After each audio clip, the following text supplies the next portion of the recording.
When I was 17, I moved away from home, which was in New Jersey, a little town called Bompton Lakes, and I moved to New York City. And I worked at a very small cafe on the Lower East Side called Life Cafe. And why that's significant at all is because David Life was the owner of Life Cafe. Sharon Gannon was a waitress at Life Cafe. And Sharon and David went on to open up the Jivamukti Yoga schools years later. Also at that time, a delivery boy was there by the name of Eddie Stern. And Eddie Stern went on to open the Ashtanga Yoga Shala in New York City, also much later. So this is in '84. And it was in '87 that Sharon and David went to India and got into, well, they had already been practicing yoga, but when they came back from India, there was a real serious transformation in both of them, especially in David. There was a level of contentment and ease that I hadn't known in him prior when he was my boss. And during that time, I worked very, very hard. You know, I wasn't being supported by my family, not because they didn't love me, but because I made the choice to move away from home and not go to college. Part of the deal was, you know, we'll always support you, but you have to live home. If you want to do this, you want to live in New York City, you're going to have to figure it out and pay your own way. So I worked very hard, but I also partied really hard. And I was into drinking, and I liked Coke a lot and hallucinogenics. And, you know, I was heading into a potentially bad scene. Most of my friends at that time, many of them died. Many of them got very sincerely hooked on drugs. And when David came back, I decided I wanted what he had. There was something that he had that I wanted more of. And so I started practicing yoga.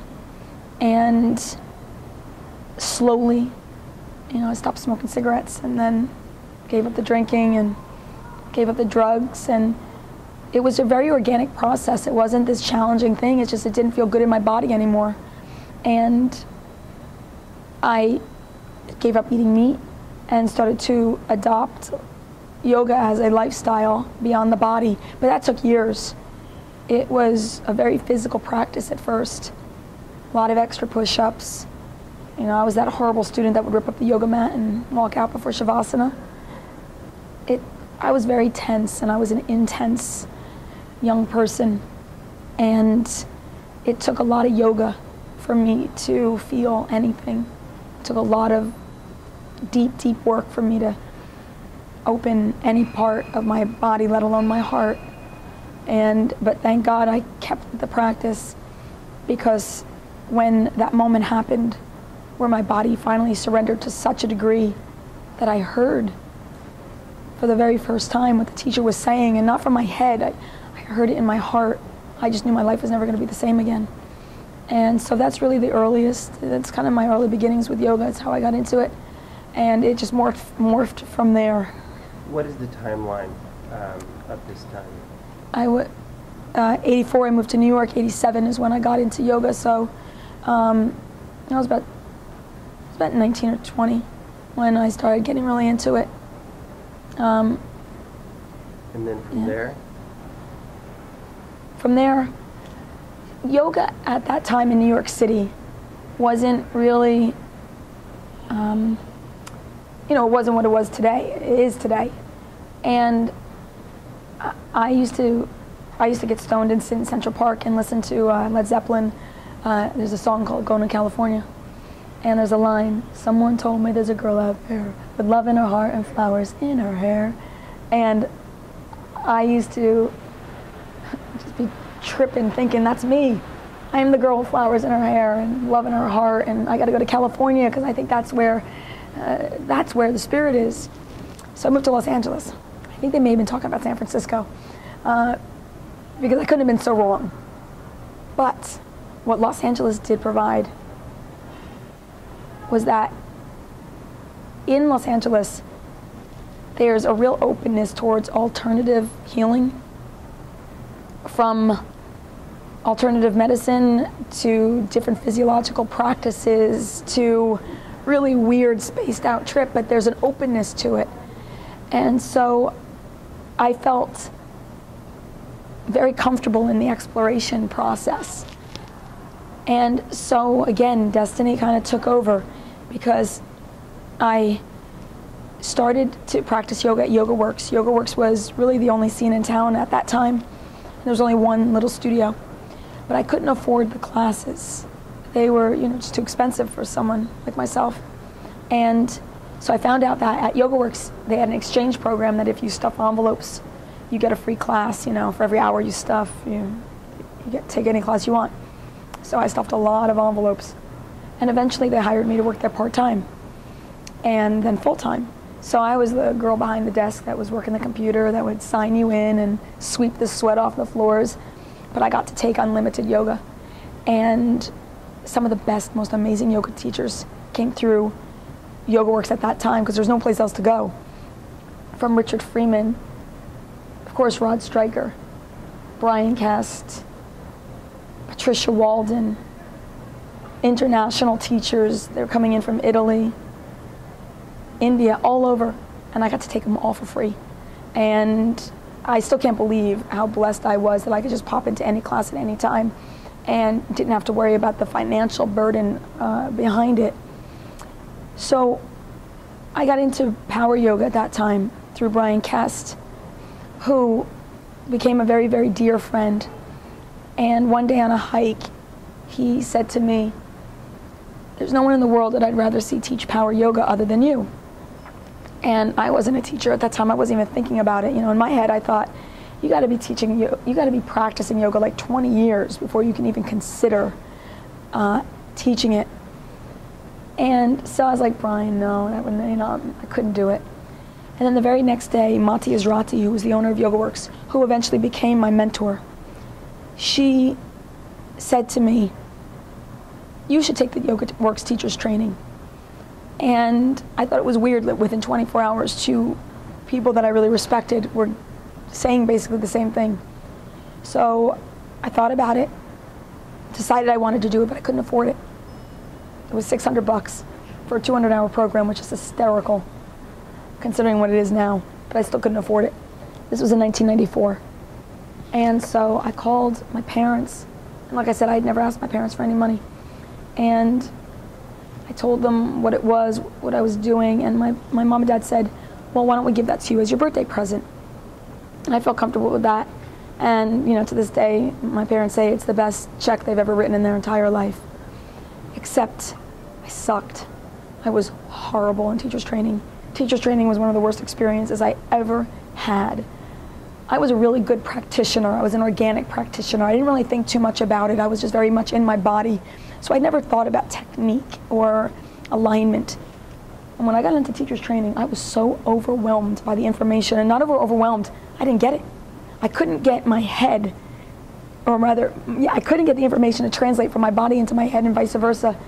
And I felt so inadequate, and this thing that I loved so much was becoming so cerebral, and it was a really hard 6 weeks.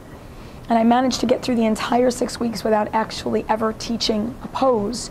Everyone has to teach in a teacher's training. But I was so terrified to communicate this information because I really did feel so inadequate.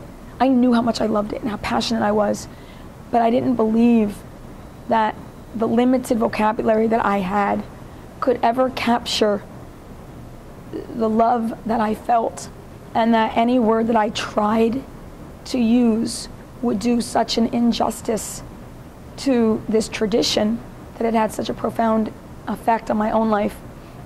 So my insecurity really got the best of me, and I shied away from teaching. And then I actually managed to get through an entire advanced teacher's training without ever having taught. Again, both of these things are a miracle. This just doesn't happen. I'm not really a personality that is passive or disappears. So the fact that I was able to completely just escape that reality is beyond me. And I'm doing my final exam at my advanced teacher's training. And it's an Iyengar teacher's training, which is really hard. Iyengar is hard. And it's so specific, it's so detail-oriented, and it's our final exam, and our final exam is simply, we have to teach one pose, that's it, but I've never taught a pose. So the mats are all lined up, you know, the way that they are in the Iyengar classes, parallel to the front of the room. And I'm standing in Tadasana, and the teacher one by one is asking the people to come up to teach one pose. And in my head, I am praying to God, saying, please God, don't let it be Parsvakonasana. Any pose but Parsvakonasana, I will kill myself. And of course, sure enough, the teacher says, Sean, will you come up and teach Parsvakonasana? And I'm walking up to the front of the class thinking, you know what I'm thinking? And I get to the front of the room. And in that method, we were being taught something called mirroring. Mirroring is where you say one thing, but your body is mimicking the opposite. So I have to say, turn your right foot out as I turn my left foot out. It's like rubbing your belly and patting your head, you know, it's really hard. And so I have everybody in Tadasana, and I say, okay, arms out to the side, spread your legs apart, 5.5 feet. Take a deep breath in. I'm thinking in my head, like, okay, I think I got this down.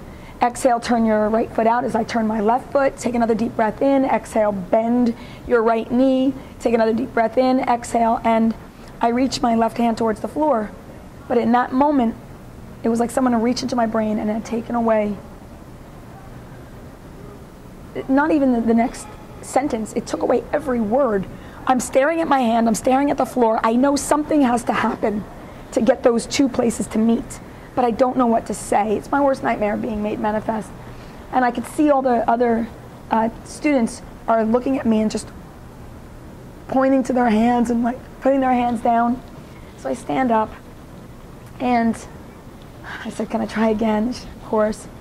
Spread your legs apart, arms out to the sides, turn your right foot out. As I turn my left, bend your knee, take another deep breath, exhale, and the same thing happened. As I leaned down to put my hand on the floor, I didn't know what to say next. So I turned beet red, and I felt so ashamed and totally humiliated. And I straightened my leg, and I went to say something to my teacher, and my voice cracked. She looked at me, and you know, so sweetly, she said, oh, Sean, you're nervous. And I wanted to die, and I wanted to kill her. And the next moment was a really life-changing moment for me, because I looked at her and I said, Lisa, can I try something different? And she said, sure. And so I got off that mat and I walked into the room, and I just started to talk, and my arms started to move, and I could feel the energy in the space. And spread your legs apart, turn that foot out, take a deep breath in, bend the knee, put your hand on the floor, take another deep breath, reach your arm. And the exchange of energy was so powerful for me. And in that moment, I knew I was going to teach. I didn't know if I was going to be a good teacher. I just knew I had to teach. That there was something about facilitating the environment. I didn't love all the attention on me. I liked being a part of the experience and a part of the journey. Their energy fed mine, my energy fed theirs, and together we created a real extraordinary experience. And those were the moments, those kind of moments have happened to me so often in my journey of yoga, from meeting David Life, to working at Yoga Works, to finding my own way in. It's been an incredible, incredible journey with a lot of support and a lot of teachers, both good and funky, along the way, that have supported my path and that have transformed me, not just as a teacher, but most certainly as a student. How about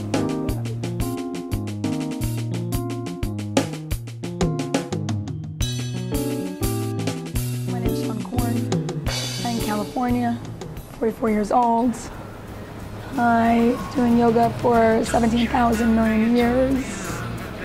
Tired, back hurts, shoulders hurt, want to drink. I want to quit yoga, quit smoking. I think that's the way to nirvana. Prozac and a beer. Does that work for you? Can I show that as a blooper at the very, no. Okay. I don't care. It's a blooper. There's a blooper at the very end when the credits are rolling out. There's like, As long as they know it's a joke. yeah, it's a total joke. Yeah, they'll know. I'll probably put that as this whole conversation. Can I put this in the, yeah, anyways. So let's talk a little bit about you first coming into yoga. How did you get started? Sure. All right, well, when I was